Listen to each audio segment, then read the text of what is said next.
안녕하세요. 비너시안 타로입니다. 오늘은 더운 날씨에 잘 어울리는 차가운 대서양 한가운데서 벌어진 미스터리한 이야기를 타로로 한번 풀어가 볼까 해요. 배는 아무 이상이 없었고 먹을 것도 또 화물도 그대로 있었다고 해요. 그런데 배에 타고 있던 사람들만 아주 감쪽같이 사라져 버린 거죠. 1872년 12월 4일에 대서양을 지나던 한 선박이 아조레스 제도 근처에서 이상하게 떠돌고 있는 배 한 척, 메리 셀레스테 호를 발견하는데 이 배는 뉴욕을 출발해서 이탈리아로 향하던 중이었는데 그 배에는 선장 그리고 그 부인 또 아기 딸, 2살 된 딸 그리고 선원 7명까지 모두 10명이 타고 있었지만 발견 당시에는 한 사람도 없었다는 얘기죠. 구명정 하나만 없어지고. 도대체 10명의 사람은 그 왜 배를 떠났는지 또 그 사람들은 어디로 사라진 건지 150년이 넘도록 풀리지 않은 그 배의 미스터리를 카드의 흐름을 따라 한번 살펴보겠습니다.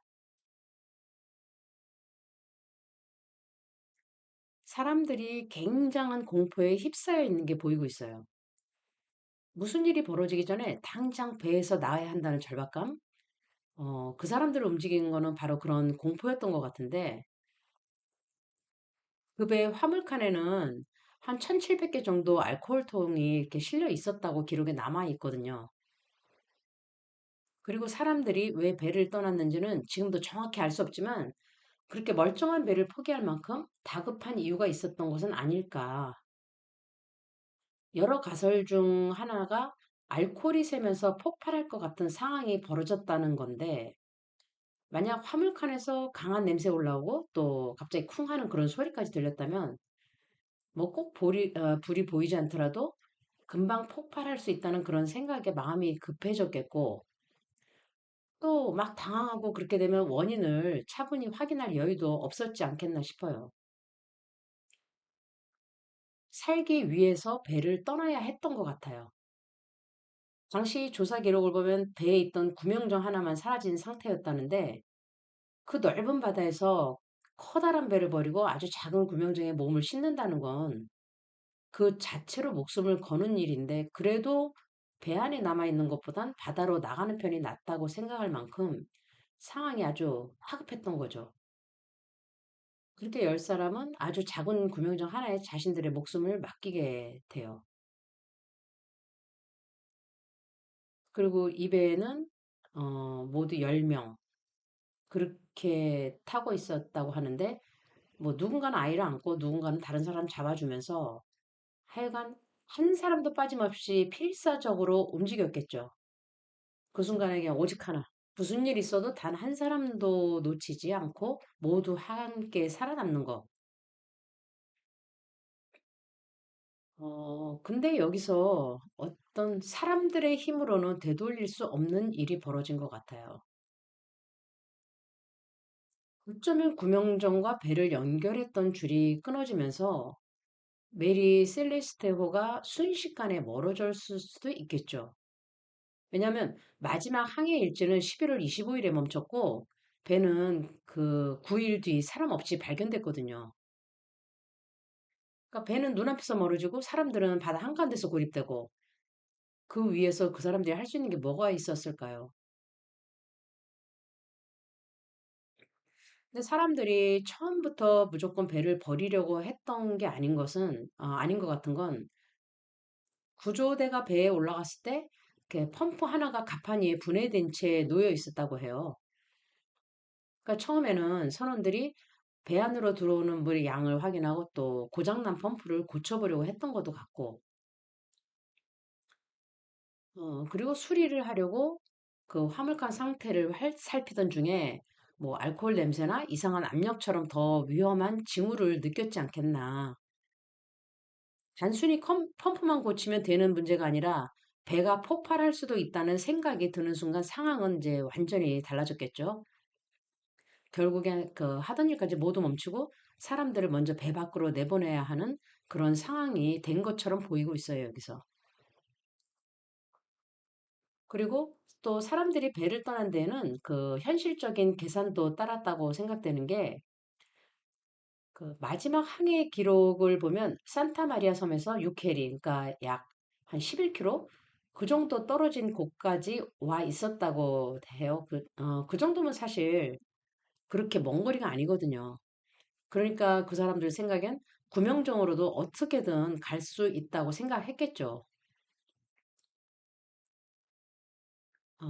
또 여기 나타나는 걸 보면 선장은 배에 남을 것인지 아니면 사람들을 데리고 바다로 나갈 것인지 어떤 결정을 내려야 했던 게 보이고 있어요.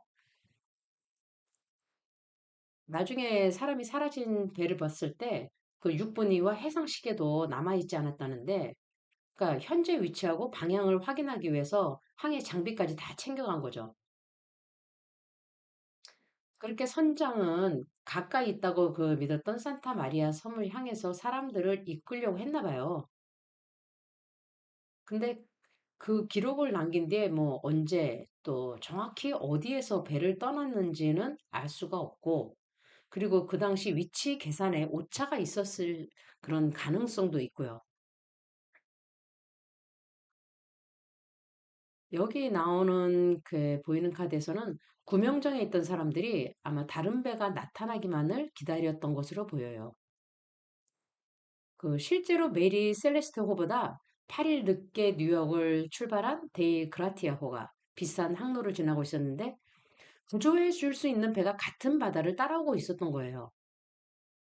그렇게 실제로 그들을 구할 수 있는 배가 나타난 건데, 그렇지만 그 메이 그라티아호가 찾아낸 거는 그냥 바다 위를 떠도는 아무도 텅 빈 그런 유령선 같은 메리 셀레스테호 그것뿐이었던 거예요. 사람은 없고. 다시 이렇게 구명정으로 돌아가 보면 사람들은 구조선만 기다리며 가만히 있지는 않았었겠죠. 왜냐하면 선장은 이번 항해를 위해서 굉장히 경험이 풍부한 선원 7명을 직접 골랐다고 하는데, 그렇게 바다를 잘 아는 사람들이었으니까 살아남기 위해서 당장 무엇을 해야 하는지도 당연히 잘 알고 있었겠죠. 어, 어쩌다 보니까 제가 이렇게 바다에서 일어난 사건을 2번 연속으로 다루게 됐는데, 좀 배 타고 나가서 깊은 바닷속을 가만히 내려다보고 있으면 바다는 정말 무섭다는 그런 생각이 들어요. 그러니까 그렇게 무서운 바다는 예나 지금이나 마찬가지겠죠. 사방에서 이렇게 넘실거리는 파도뿐이고 또 언제 구조될지도 알 수 없고, 그렇게 작은 구명정 안에서 이 사람들은 얼마나 오래 버텼을까요? 그렇게 안타깝게 구명정도 그 안에 있던 10사람도 끝내 발견되지 않았다는 거예요. 이들이 마지막에 어떤 일을 겪었는지는 지금도 아무도 몰라요. 세상에는 많은 사건과 사고가 있지만 그렇게 영화에서나 나타날 법한 해피엔딩은 현실에서는 기적이 있어야만 가능한 거죠. 그들이 마지막에 느꼈을 공포와 절망을 생각하면 저도 좀 안타까운데, 과연 그들은 배를 떠난 뒤 어디로 갔던 걸까요? 그리고 우리가 알지 못하는 마지막 순간에는 또 어떤 일이 있었을까요? 아직도 풀리지 않은 메리 셀레스테호의 이야기는 여기까지입니다. 오늘도 함께 해주셔서 감사합니다. 비너시안 타로였습니다.